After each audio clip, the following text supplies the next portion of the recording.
Good evening, and we love to get started on time. So, today we have a very, very exciting session. We're going to be talking about the secrets of a long and healthy life. We've got with us Dr. Sujata Kelkar Shetty, who's a biological scientist, a columnist, and she's the author of the book 99 Not Out. Today, we're going to talk a lot about what are the key principles of body wellness from her book and how we are unaware of the fundamental role that a lot of this plays in our life.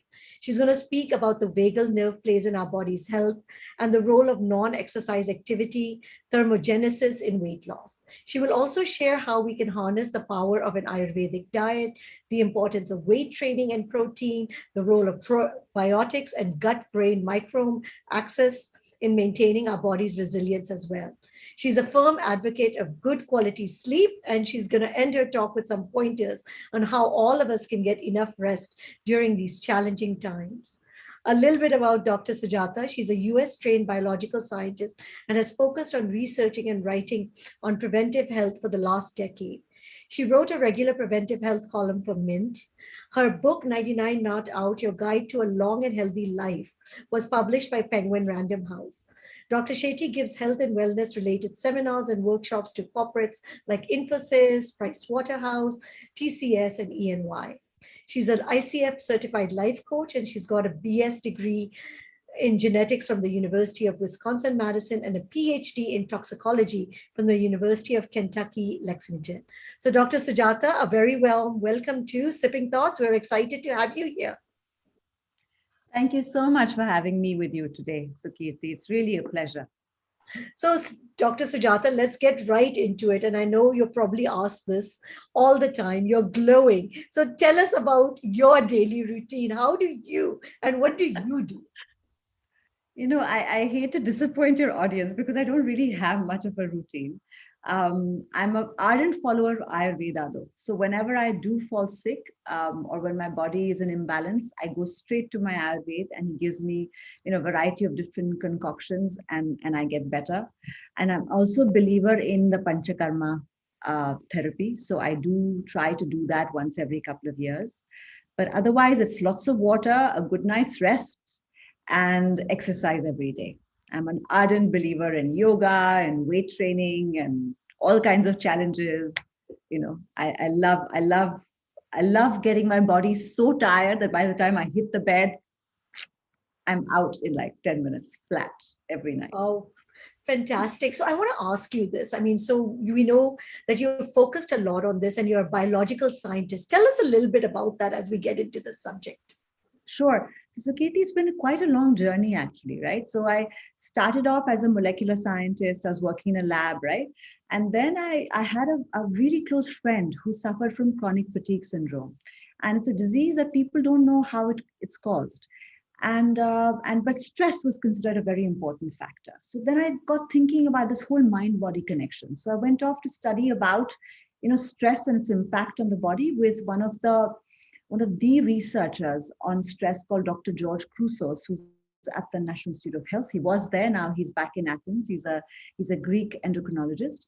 So I worked in his lab and I really looked at the impact of stress on our immune system because I discovered that in fact, there is that connection, right? A connection that is valued by Ayurveda, valued by Chinese medicine, but is really not something that Western medicine has come to terms with. This intrinsic connect between the mind and the body. For our whole to be healthy, we need to keep that in mind. And that's sort of what got me on this journey towards wellness. And I want to ask you, now that you've talked about stress, a lot of us are feeling very stressed, even though now I think things are kind of stabilizing, but we're still in the pandemic times. So anything that you'd like to start us off with in terms of what are you seeing with COVID and any tips from there? Right.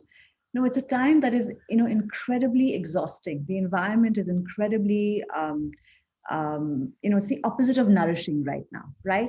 And I think that's why talks like these are so critical for us to look inwards, look at what it is that we can do to fix our wellness, to support our wellness, to nourish ourselves, because the outside environment is so stressful in every way. So I highly recommend not watching, news more than you need to, right? Limit your news intake. Um, ensure you're getting some happy conversation or a happy outlet in the day. So me and my younger son are big fans of watching comedies, right? The two of us spend 20 minutes every day watching something that we just laugh out loud, practically the entire time. That keeps us, in a good mood. But the rest of it, I'm going to share with you. So, and sleep. I'm going to talk about it again. But if there's one thing you can do to help yourself, please get into a good sleep hygiene. It's so, so important.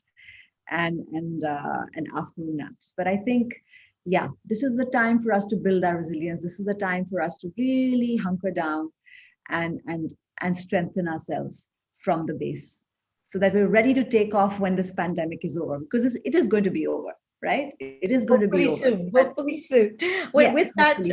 Dr. Sujata, I'd like to hand it over to you and let's get started. Sure. I'm going to share screen now. Go and play. All right. So the first thing I wanted to talk to you about was that we are 100% responsible for our own wellness. Now, what do we mean by that, right? So, wellness is not just the absence of disease or infirmity. Being healthy is not just the absence of disease, it is the presence of good physical, mental, social, emotional well being. And this is not my definition, this is the WHO's definition of health. Now, when I give you this definition, a thought might come in your mind that this is too hard to attain. Like, how often do we feel like at the best of at the top of our game, so to speak, right? But the idea is to understand that it's a journey, it is a process of healing and self renewal where we are moving towards that goal. And when we actively put effort into our mind, body, and our spiritual wellness, then we are going to reach that state more often than not.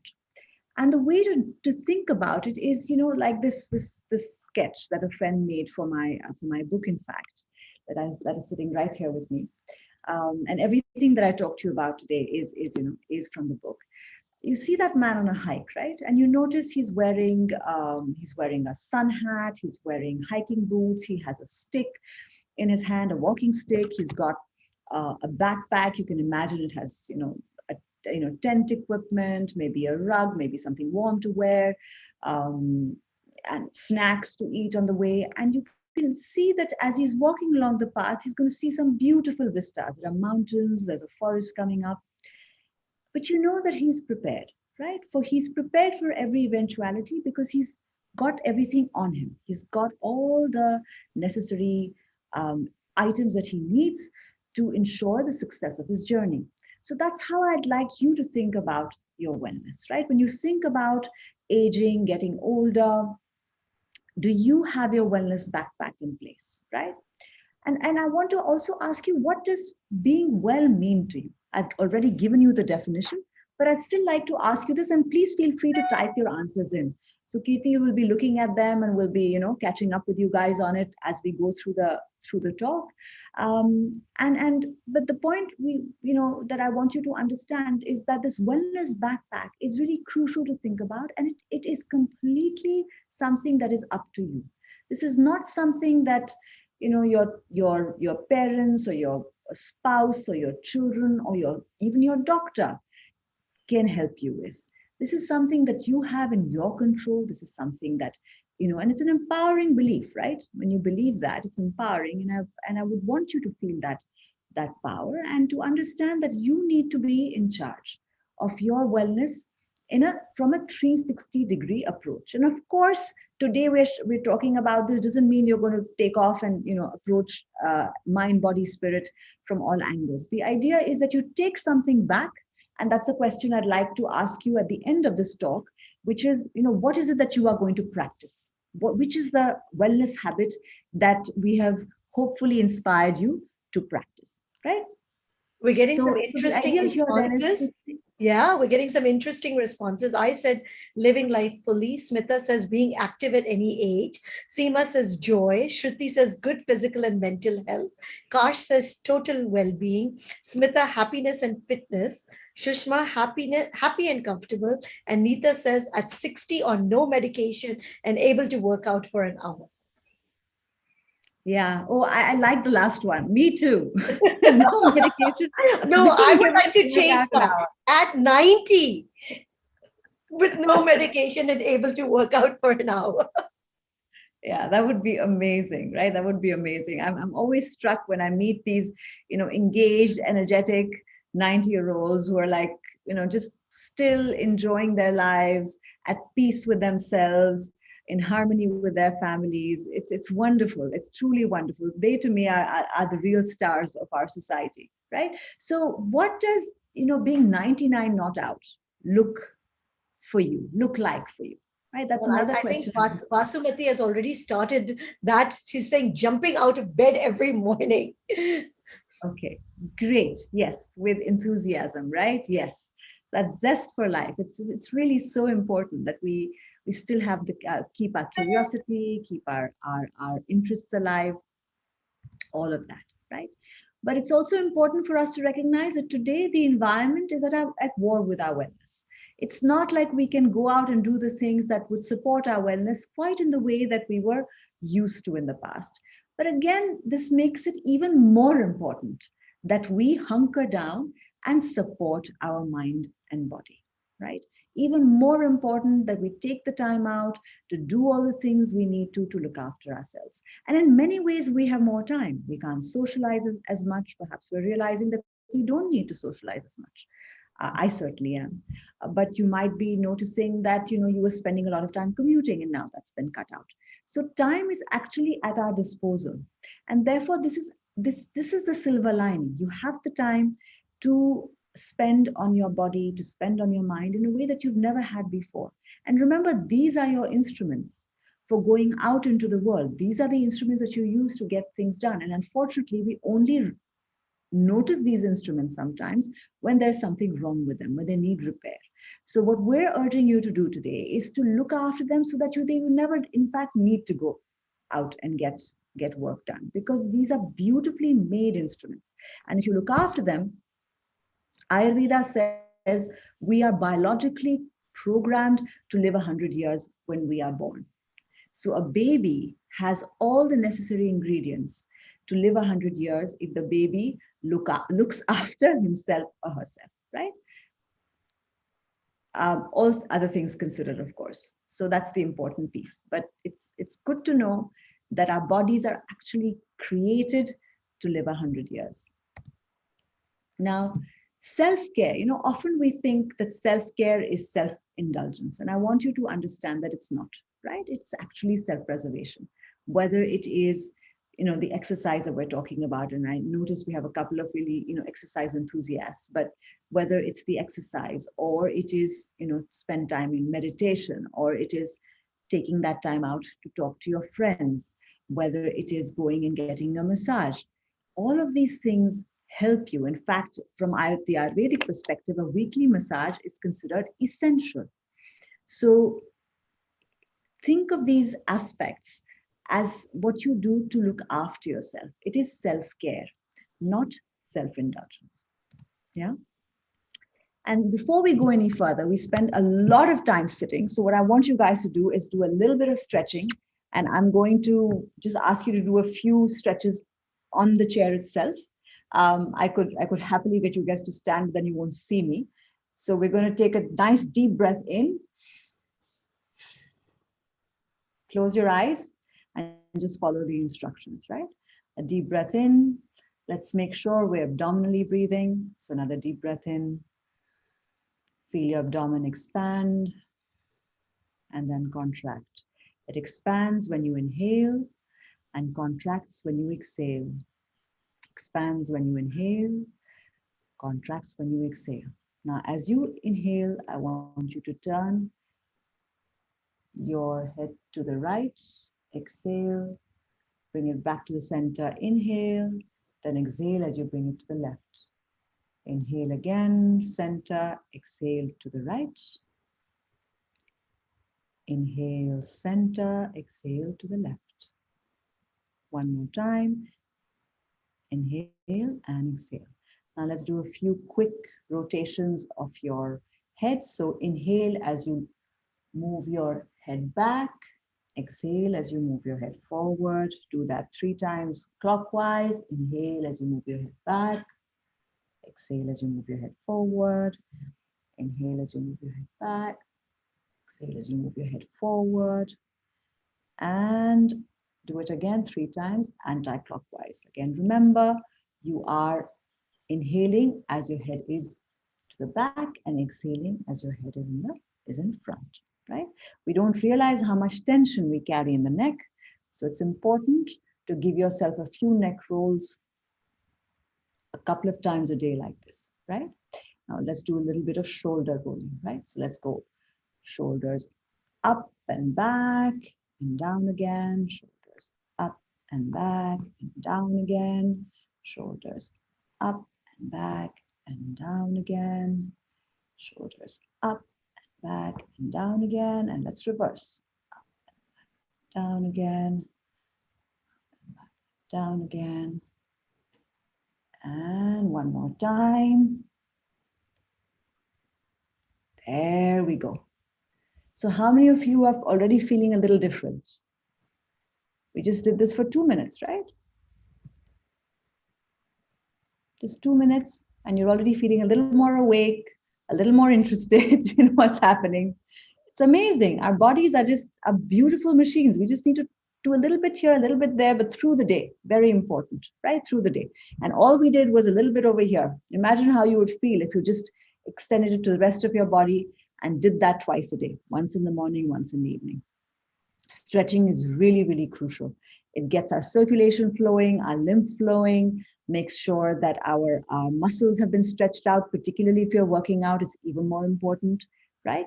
And stretching actually makes us feel better mentally.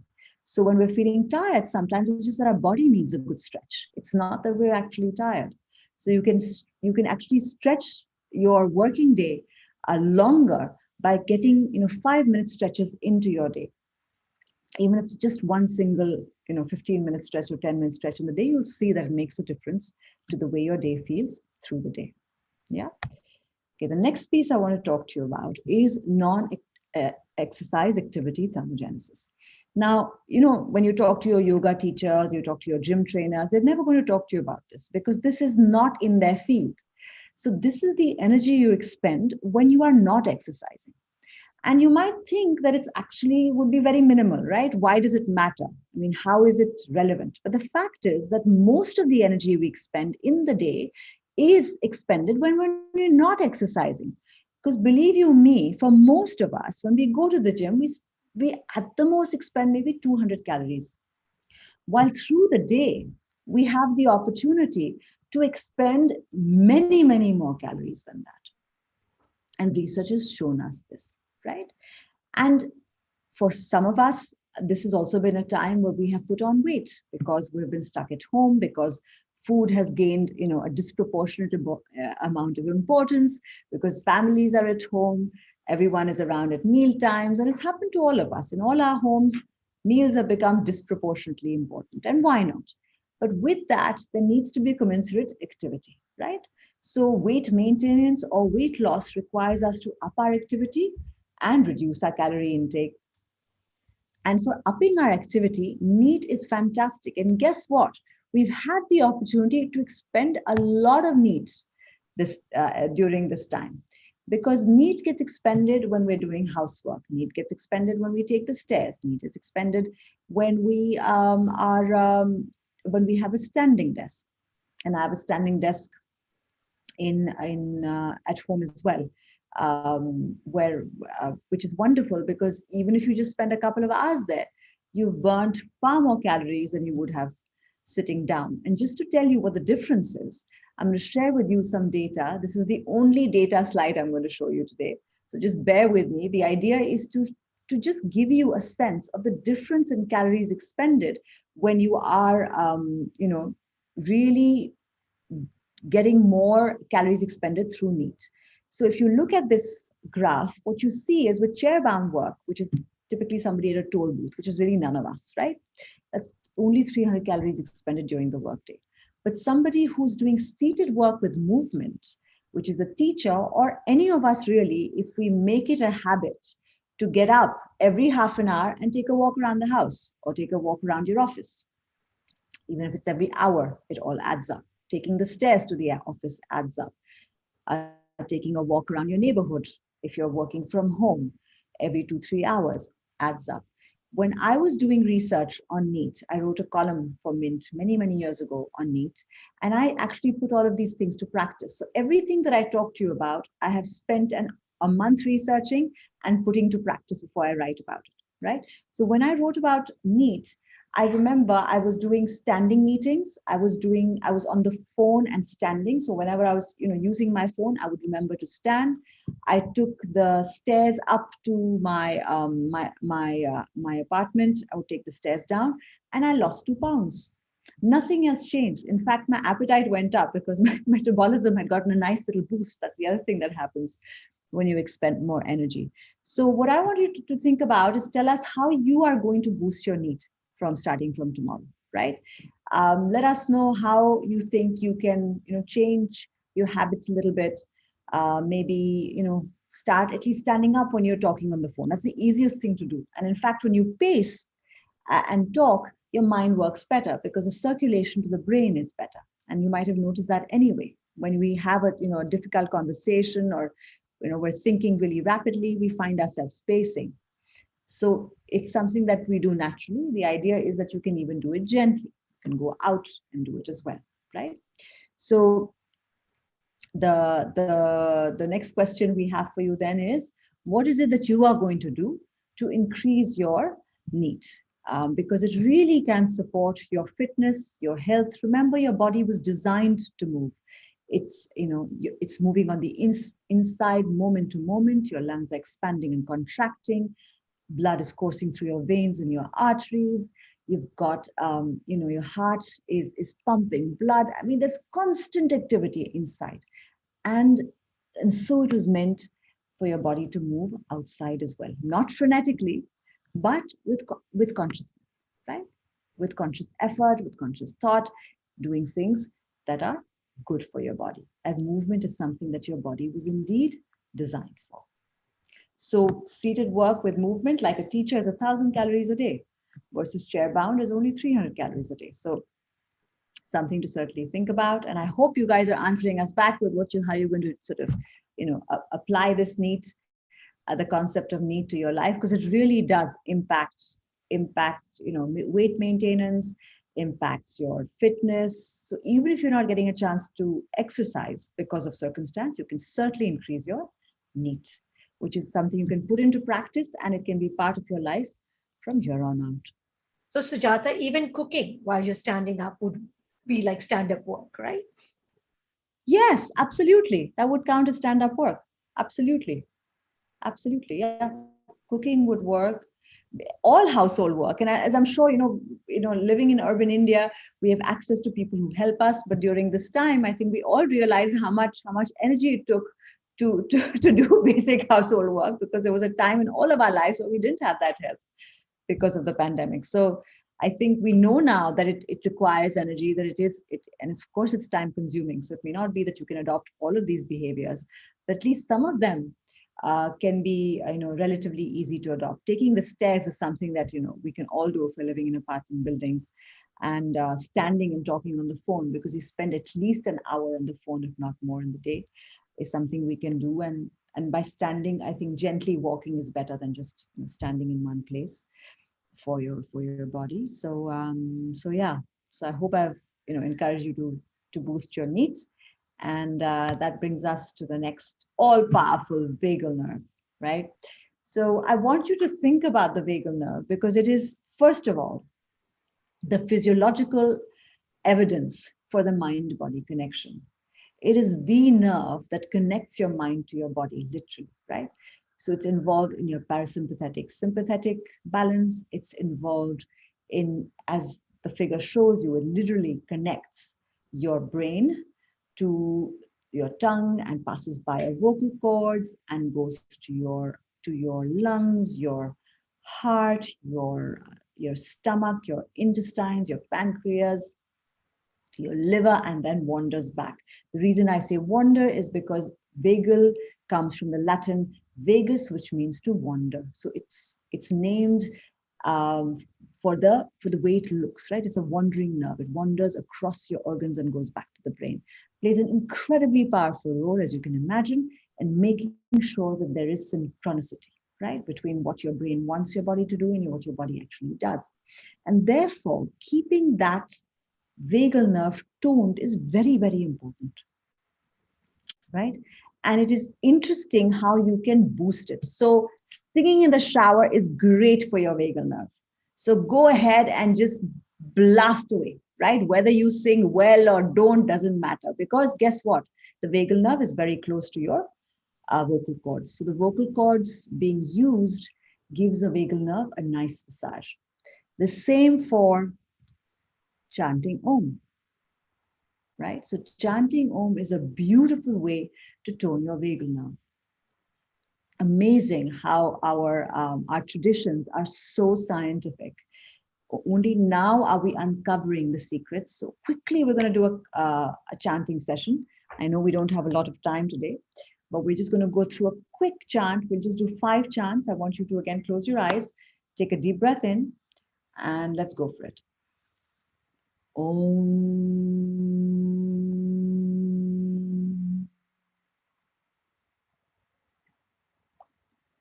Om.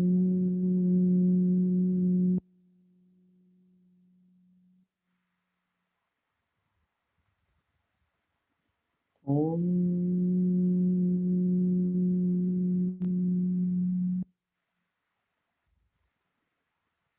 Om.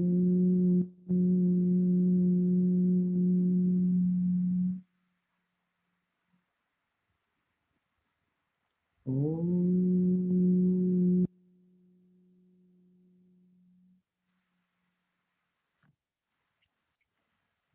I hope you noticed a shift. I certainly did. I'm feeling a few degrees calmer, right? And that's the beauty of toning your vagal nerve. It gets your parasympathetic and your sympathetic back into balance, right? The other thing you can do for your vagal Going nerve back, is the cat Sujata, how cow stretch. often should we do the chanting, or how long does it take? Just a couple of minutes. Just a couple of minutes. A cold shower is also effective. It's interesting what tones the vagal nerve, right? So, if people who enjoy taking cold showers, you can do that right after you've had a warm shower. For the last minute or so, not even minute, maybe just 20 seconds, switch it back to a cold shower. Om chanting. Start with a minute. I mean, I'm going to talk about um, I'm going to talk about Nadi Shodhan Pranayama as well, because very important. Your Anulom Vilom also does the same thing. So if you're doing yoga every day and you're doing a little bit of chanting, then you're already sorted. If you're singing anyway, you're sorted. But the idea is to be aware of it. Posture matters as well, right? So ensure that you are putting effort into your posture, because your poor vagal nerve needs you to keep yourself nicely aligned, right? And neglectful of it. And it's amazing how it still, does its job on a regular basis. But these are little ways in which you can help to support it. So the cat-cow stretch works as well. It's a very simple stretch. You can check on YouTube if you don't know it. If you've done yoga, you will know it. That supports your vagal nerve. The Om chanting is great for you as well. A couple of minutes to do the trick, as long as you are slowly building in other wellness habits as well, right? If you're sleep deprived, then I would say, chant for longer, right? Chant for 5 minutes, because you really need to get that good night's rest in and do a little bit more of, pranayama and yogic breathing. But if you're already, basically feeling well, then like a minute or two is would be sufficient. Okay, we're going to move on now to nutrition. And this is all, what you already know, but the goal here is to convince you to do it, right? So the first piece that I want to discuss with you is, treat your body like a temple, right? Give it the nourishment that it needs. Don't think of food as a palate tickler. That's not its purpose. Food is here to nourish your body, nourish your mind, support it, as it goes on this life's journey. Therefore, what does that mean? So this eating plate that I'm showing you here, it comes from the Harvard School of Public Health. And it's a really simple diagram that tells you exactly what your plate should look like, at least one meal a day. Let's start with one meal a day. And what are we talking about? We're talking about half your plate being fruits and vegetables. Yes, half your plate being fruits and vegetables, a quarter of it healthy protein, and a quarter of it complex carbohydrates. We're talking about at least 8 glasses of water a day. And yes, people will, there'll be some research that will say, but some people need more, some people need less. Fair enough, right? But let's aim for 8. There's no harm in that. As long as you finish drinking most of your water by 6 p.m., it's not like you're going to be visiting the bathroom in the middle of the night. So get your water in. Also increase your protein intake. Very, very important, particularly right now, because guess what antibodies are made of? It's a question, actually. Protein. What do you think antibodies are? You're feeding us the quiz. Yes, protein. Yes. So antibodies are made of protein. And why don't you tell us how much water you're drinking in the day? Just for you to know, right? Do you even know? Are you aware of how much water you're getting in? Because ideally, you should just have a liter, a liter bottle with you that you fill twice a day, at least on a minimum. And if you're exercising, 3 times a day. So let's hear from you. Let's get a sense of. So Shruti says 3 liters. Smita says, I don't drink until I'm thirsty. Amita says 8 glasses. When you're thirsty, you are dehydrated. So let's think about that, right? Your organs aren't getting enough water. Your muscles are not getting enough water. Your brain is not getting enough water, right? Often we confuse thirst with hunger. So when we don't drink enough water, we end up eating instead of drinking water, and that's not serving anyone's purpose, right? So incredibly important that we remember to drink water, because it really lubricates our insides and helps us think sometimes.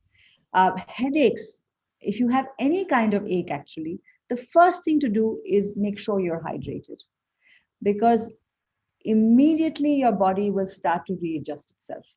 Headaches for sure.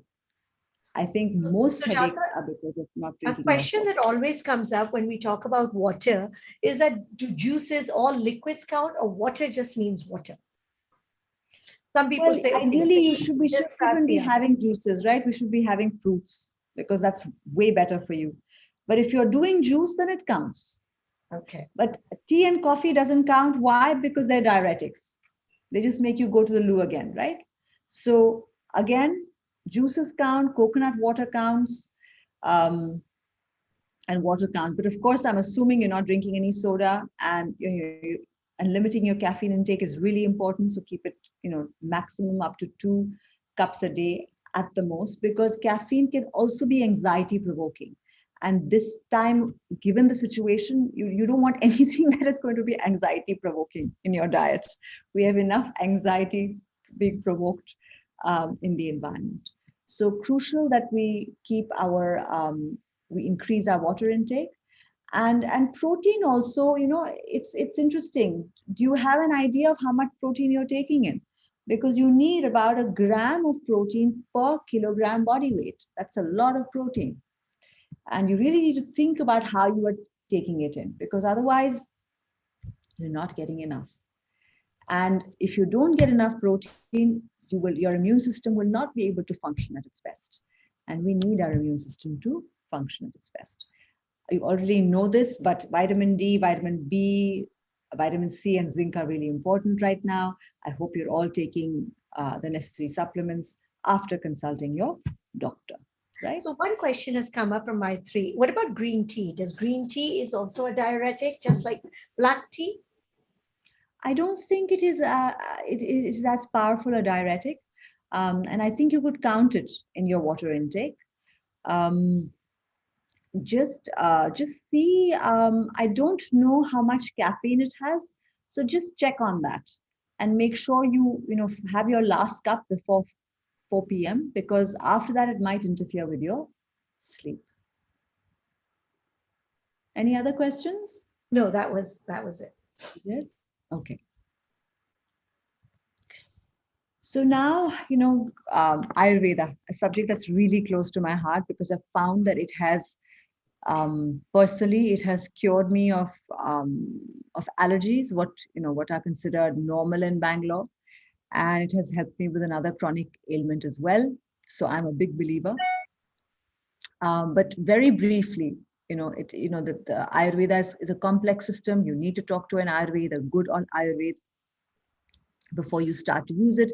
Certainly using your grandmother's therapies that you have learned, whether it is your haldi doodh or whether it is tulsi pani, all of these things are great. They should just be taken without thought. But what Ayurveda really talks about, as far as your diet is concerned, is what is now becoming a movement even in the West. So whether it's eating locally, eating seasonally, eating freshly cooked food, right? A teaspoon of ghee with every meal, fruit before your meals, never after your meals. And this is very important right now, right? Eating when you're hungry. We often eat because it's the time, or we eat because we're stressed, or we eat um, because we don't know what else to do. And it's important to recognize that your body will tell you when you're hungry. And if you are eating the right foods, then indeed you will be hungry 3 to 4 times a day. And there's nothing wrong in eating when you're hungry, but just at least notice, are you indeed hungry? Or are you still feeling quite full?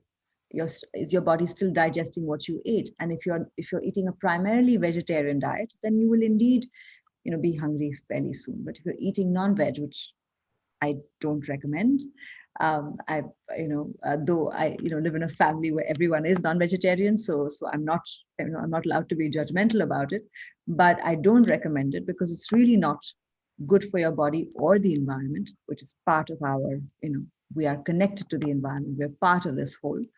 Um, Please consider really assessing, if you are indeed hungry when you sit down for a meal.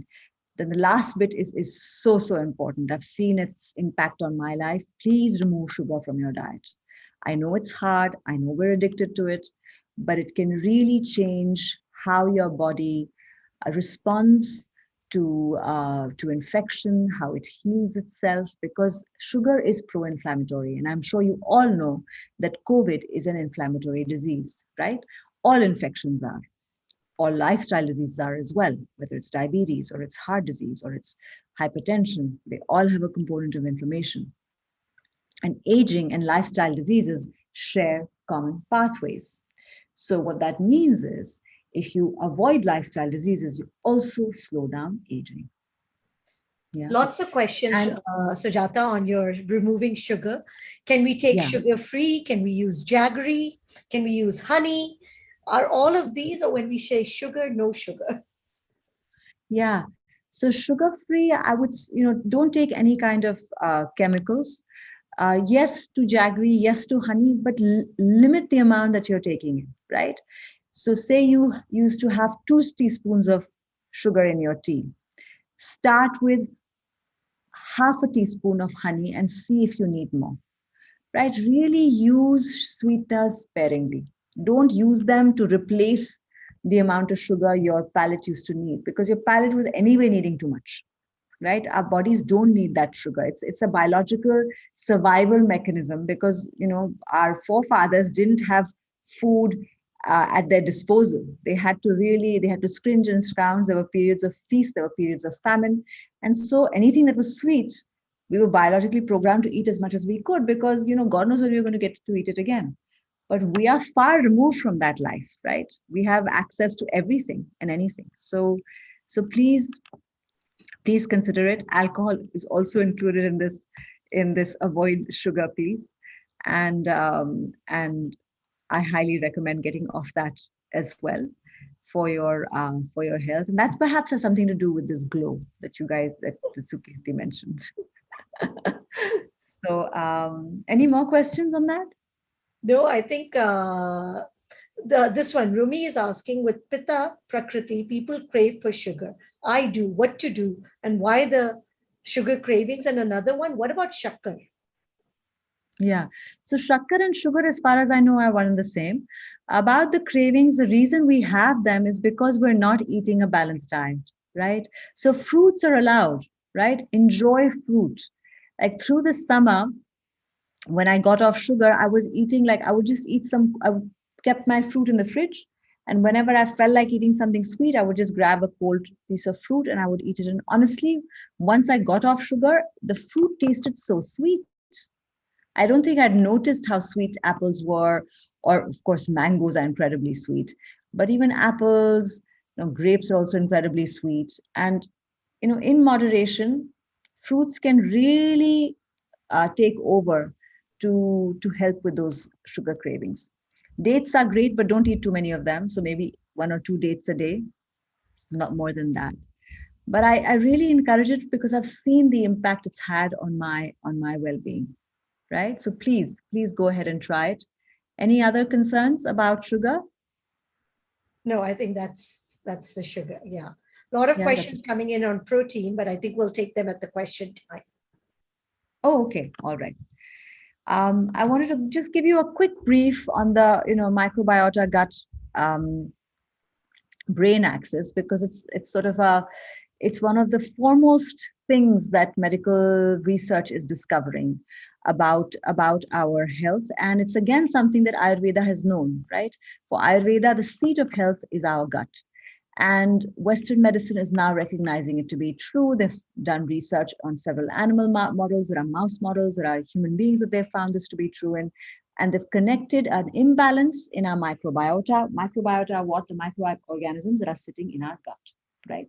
So the thing is that we have our intestines have various millions and millions of various species of microbiota, and each of us have a distinct microbiotic map. So each of us, just like we have a distinct genome, we have a distinct microbiotic map, or a distinct group of microorganisms that are residing in our gut.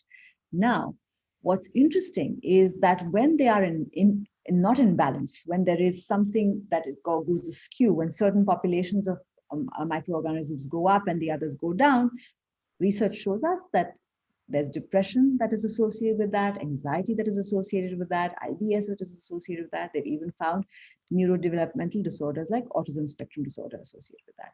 So how can we use this information to our benefit?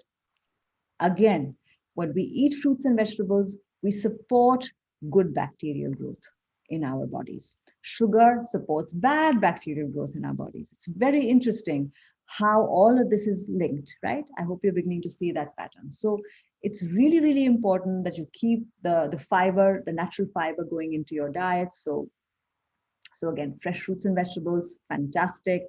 Even your cooked sabzi is fantastic. Whole grains are fantastic as far as probiotics go, prebiotics, excuse me, go. Probiotics, you can have your, katori of dahi with your meals whenever you can. And, home cultured dahi is best. But even if you just focus on your prebiotics, it's still great. And you cut out sugar, right? You do those two things, you're doing your gut a huge favor, which in turn is doing your mind and body a huge favor and supporting longevity as well.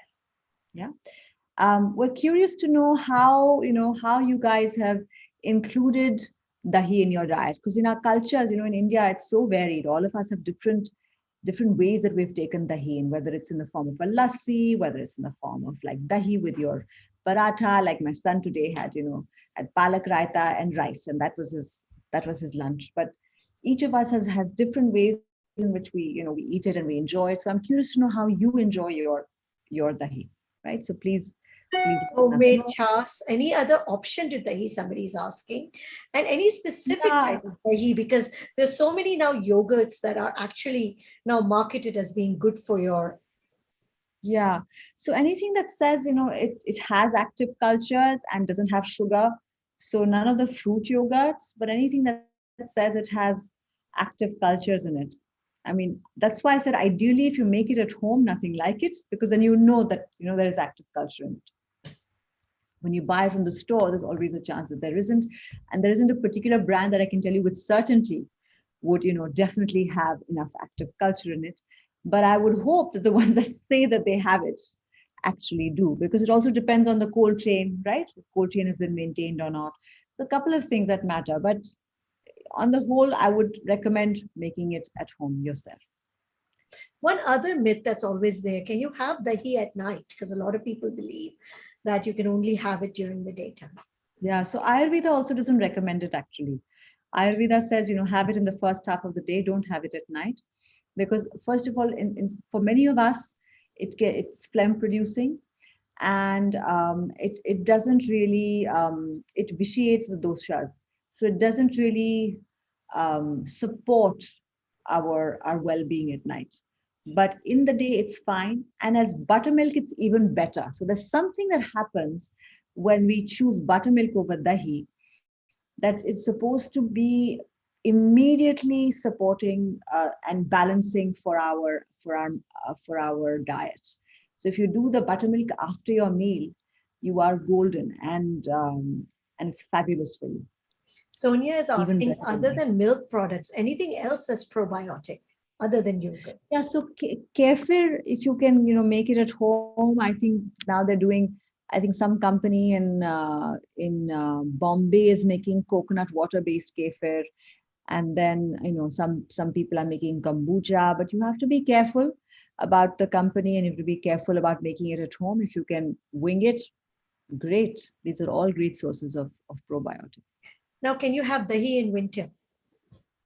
Is asking. Again, it's a tricky one. But see if it suits you, right? So try it. Don't have it at night for sure, but see if it works for you in the first half of the day. No harm trying. Each of us are different. Each of us have different bodies. But again, if you load up on your fresh fruits and vegetables, cut out the sugar, you're doing really well. Okay, now we're close to the end of what I'm here to tell you about, and we're happy to take questions after that. And this is about sleep habits, right? Sleep hygiene. For many of us, I think we catch up on our TV time at night. We catch up on maybe watching a movie at night. We think of it as a way that we enjoy our downtime, but in fact, it prevents us from falling asleep later because your eyes are tricked into believing that it's daytime, and that delays your melatonin secretion. So it's important that you shut all light producing devices, whether it's your computer, your TV, your phone, your laptop, your iPad, all of it an hour before you go to bed.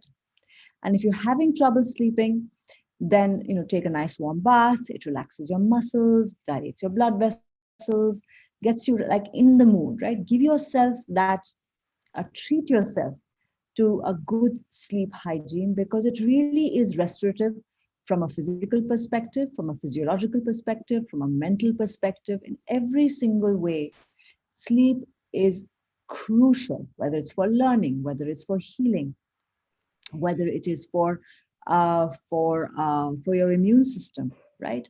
Whether it is for your body physiology, in every single way, for your emotional stability. As I'm sure you've noticed, when you're jet lagged, you're not, great company necessarily, right? And the reason is because for every single part of you, you need a good night's rest. And for each of us, that's different. And as we get older, we need less sleep. All of this is true. But on average, most of us need at least 7 hours of sleep. And exercising helps, um, which is why I love to exercise. For me, it definitely helps. Wear a sleep mask, right? Wear a night mask if there is some light coming in from somewhere that you can't tolerate. But make sleep a priority. All right. With that, I think we've come. No, we haven't come to an end. I have two more things to tell you, and then we'll come to an end. There's lots more in the book, by the way. There are about 27 wellness habits, and I'm just covering I don't know, not even maybe 10 of them. Life of meaning, right? So this is a great time for us to be thinking about what gives our life meaning. So if you can take a pause and think about what it means to lead a life of meaning, and I'm going to just tell you very quickly. And while I'm telling you this, why don't you tell me, right? Why don't you write in and tell us what gives your life meaning right now? And while you are writing it in, let me tell you the story about this painting that I've just shared with you on the screen. So this Czech painter was asked by his best friend to draw a painting titled Happiness. And this is what he came up with. And if you notice, it's a really big family, right? It's a big family, and they're living and they have a single room, a single bedroom that they're all sleeping in. And there's a dog, and there's a chicken, and there are 8 of them on the same big bed. There's also a cat sleeping with them, and they have a leaky roof, and there's water falling, right? And nothing about this picture suggests that, to me, when I first looked at it, suggested, why are they happy? Yet, when you look at their faces, they're all smiling, they're all content, because they're all together, right? They're all together and they're content with the way that with whatever the life has dealt them. And the man is holding that umbrella, and he's sleeping. So I think it's important for us to take that pause. We've been given this pause in our lives to really consider what it is that makes our lives worth living, right? And psychologists have come up with 3 pillars of meaning. One is leading a life of significance, which means, finding things in the day that brighten your day, whether it's that, the butterflies in your garden, or the beautiful sunrise, or the chat you had with your friend, or that warm cup of coffee in the morning. Whatever it is, it's something that that makes you sort of touch life. That's significance. The second piece is coherence, being able to tell a life story that makes sense to you, to yourself, not to the world, right? And the other is, of course, having purpose, which is having goals and meeting them, right? So particularly for the young people who are watching, these are the 3 pillars of significance of leading a life of meaning, according to researchers, because they've talked to a lot of people who've led lives of meaning. And I've spent some time talking to people who've led lives of meaning as well. And I've certainly wanted that to be a part of how I define my life. Is my life meaningful to me?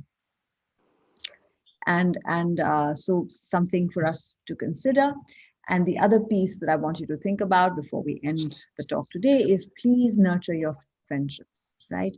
Take time out to connect with the people you love, within your family, outside your family. And we don't need a lot of close friends. Research shows us, Dan Buettner has done a lot of research on people who live extraordinarily long lives. And he's found that people who lead very long lives, regardless of which society they're in, which part of the world they live in, which language they speak, they share a certain commonality. They have a set of close friends and a wide network of social acquaintances. So, Facebook is great for that wide network, but for your close friends, make an effort to stay in touch with them, make an effort to give to them. Because how do friendships get nurtured? When you selflessly give, whether it's within your family, whether it's to your friends, whether it is to your, sisters and brothers. When I say friendships, I mean all those that you are connected with, because they will also be there for you in your time of need, and vice versa. And that's what makes life, worth living as well. And lastly, I keep saying lastly because I forgot that I had one more slide to share with you, but this one is on forest bathing. So forests are fabulous, right? Because trees and plants secrete certain immune chemicals that protect them, and it's part of their immunity, but it's in their environment. So guess what happens when we breathe those immune chemicals in? We boost our own immunity. So spending time in parks is really good for you, particularly right now, right, as an immune booster. And so breathe that stuff in. It's good for you. Take time out to go for a walk, or if you can't, you can also enjoy gardening. It explores your creative energy as well as helping you spend time in nature. All right. And so with that, we've covered 99 Not Out. I hope you've enjoyed this and look forward to your questions. Wow, thank you, Sujata. That was amazing. So we'll start with the first question. We'll start with Kash. Kash, go ahead. Thank you, Sukriti. Thank you so much for this session, Sujata. My question, I have so many, but I'll ask you one so others can ask their questions. So it is that, which book would you recommend She asked, which book would you recommend? But 99 not out, your guide to a long and healthy life. Rumi, we'll take you, and then Neeta, and then Smita. Go ahead, Rumi. Yes, I wanted to ask Sujata, what should we have for breakfast? I mean, a long life should also mean a good healthy meal. How do you start your day? I'm very curious to know what you have for breakfast. Ayurveda wise, what is recommended? It depends on your prakriti, on your constitution. So in my case, I start the day with, sometimes it's poha, sometimes it's like a quinoa khichdi, sometimes it's oatmeal with banana. I don't eat gluten. I don't eat anything with wheat in it because it doesn't suit my constitution. So I eat things like that. Yeah. Right. Thank you. Neeta, go ahead. Yeah, I want to say two things. One was I was having a sleep disorder. And when I started the breathing exercises for a little or longer period, and then second thing, meditation, it really helped.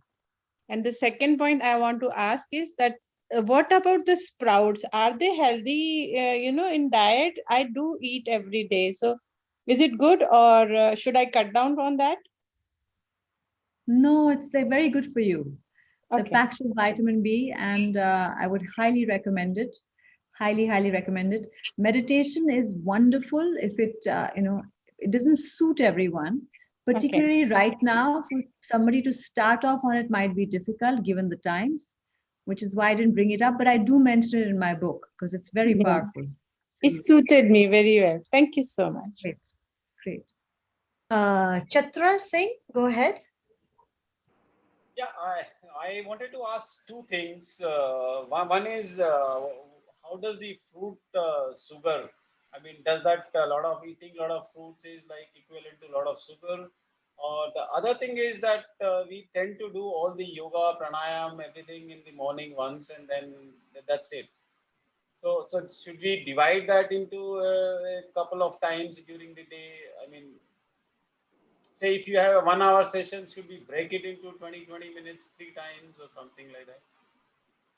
No, I think you should do what works with your lifestyle. So if you've already got a 1 hour session that you're doing in the morning, stick to it. Don't change it.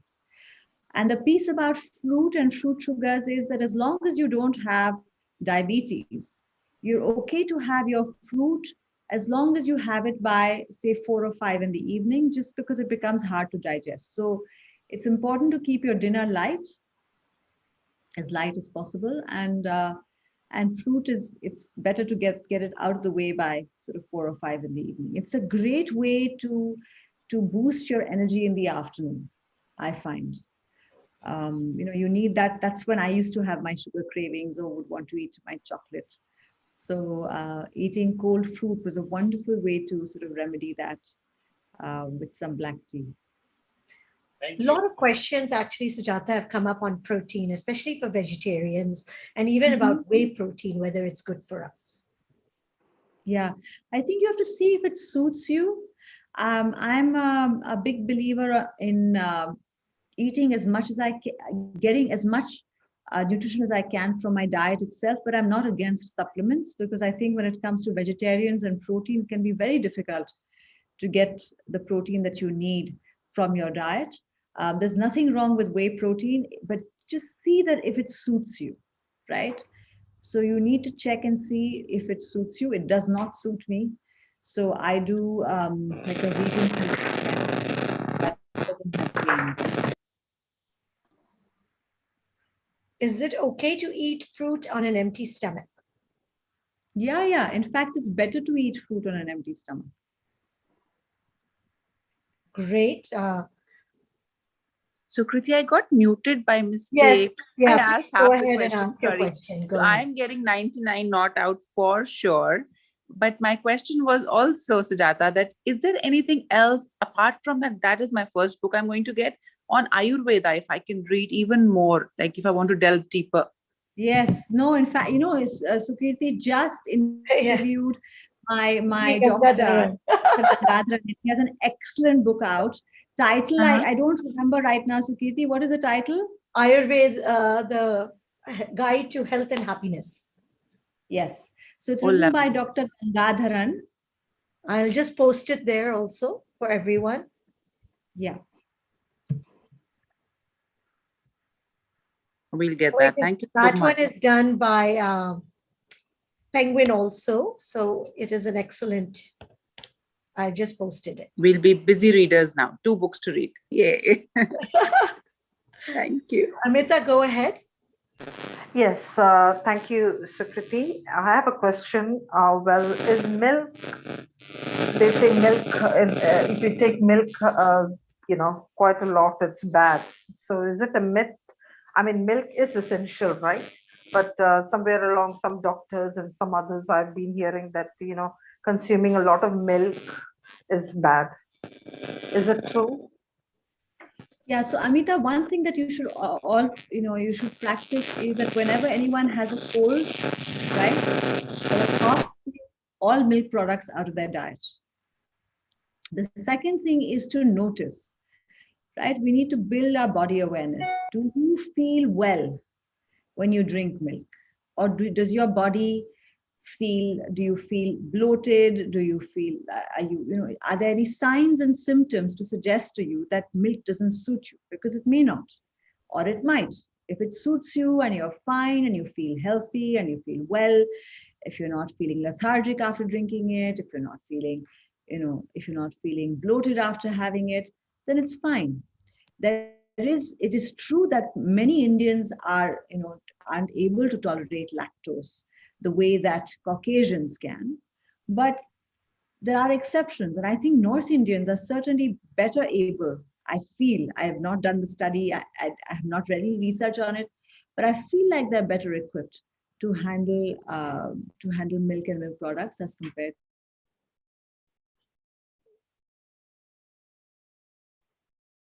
Sujata, we lost you.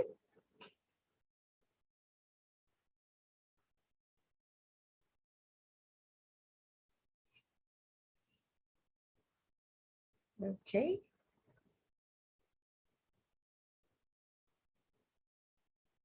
So I think we've lost Sujata. We'll give a couple of minutes. I know there's some more questions that are coming. Otherwise, this video will be on our Facebook site. Please do put your questions there. We will try to get all of them answered. I know there's a lot of questions still on the vagal nerve. There's questions on still protein. Let's just give her another second and see if she's able to join back.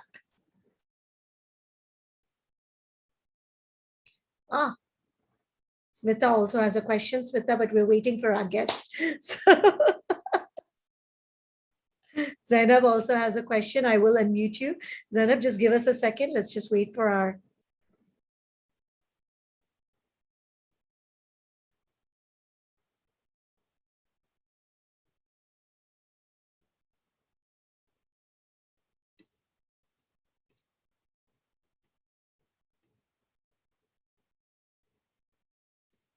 she's joined back. Great.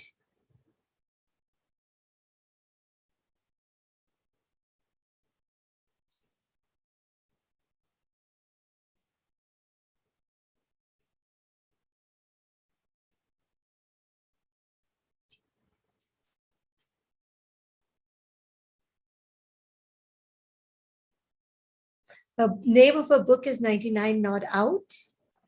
And as she said, maybe we can all put in while we're waiting for her, and hopefully she's able to join back, is what is the one thing that you will do from today?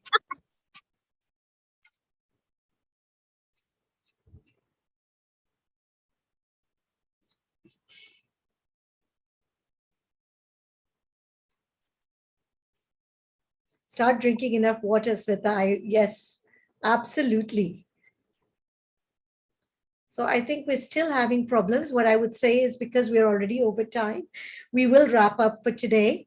And what we will ask is, I am putting that this video will be on our Facebook page. Please do go there. Please do put your questions, and we will try to get all the questions answered as much as possible from our side. So with that, I think we will wish everyone a good night, and please do try all of these techniques out. At least try one. And what she says is in her book, there are many, many more things that we can all do. Oh, there she's back. Go ahead, Yes. Sujata. Hi. No. Sorry. We had a electricity issue, but now it's back again. Yeah, this has been great. Thank you so much for having me, Sukirti. Do we have any more? Two, three more questions. A question about vegetarian sources of protein. Then I'm going to Smita. Smita has a question, and so does Zainab. Okay. Yeah. So vegetarian sources of protein are, paneer and nuts and cheese as well, but it's also high in fat, so you need to be a little careful with that. Dals are not the best source, but they are a good source. Chana and rajma are a great source of protein. And then if you like tofu, soya milk, these are also decent sources of protein. I wouldn't recommend them, more than a couple of times a week, though. But if you can tolerate paneer, that's great, fantastic, right? Great source of calcium, great source of protein. But ideally, make it at home or have a good source for your paneer. Make sure that it's clean milk. Smita, go ahead. Yeah, thanks, Kirti. Sujata, I have a question. You said you have to remove sugar from your diet, but I've seen a lot of my friends who went into a crash diet. Said no to sugar, no to carbs, and then after a month or two, they really suffered, and they had to take medicines to get back to the normal level of health. So, cutting down on sugar, should it be gradual? Like, I only take sugar in my tea, which unfortunately I take 4 or 5 cups in a day. So that's quite a bit. So if I need to reduce, should it be, gradual, or suddenly from tomorrow I start saying that, no sugar for me? Because I have a low BP problem. So I'm just worried that if I don't have any sugar at all, will it affect me and make it worse? Or that's my only concern. No, it won't impact your BP at all. The caffeine is helping your BP if you have low BP. But the sugar has nothing to do with your BP. The sugar will impact your blood sugar, and you can take sugar out of your diet, no problem. Taking carbohydrates completely out of your diet is not recommended. That's something people do for weight loss. My issue with sugar has nothing to do with weight loss. It has to do with what it does to your body internally. It's really pro-inflammatory. It's actually pretty nasty for your body, and we don't need it, right? Carbs we need carbs for energy, but sugar we don't need. And I know what you're saying, you're used to the sweetness, but I switched to honey, and very quickly I found I needed very little honey too, because your palate in a matter of a week or so gets used to less sugar. It's amazing how we think we need that much sugar in our tea. I used to also think if I woke up in the morning, I had to have my tea with sugar. Otherwise, how would I wake up? I had all these ideas, but it's just construct of your mind. So I would definitely try that. Yeah. And another small quick question. I'm a very active person. Even now I'm doing a lot of things myself, but still I have a problem in my shoulder. The nerves are very, very weak. So the housework is not helping me really. I thought, if I do everything and this will go away, but it's not going away. So is it because of the diet, or should I need to work out, keeping in mind a particular area of my body, like my hand or something? I think, if you can see a physiotherapist, you should.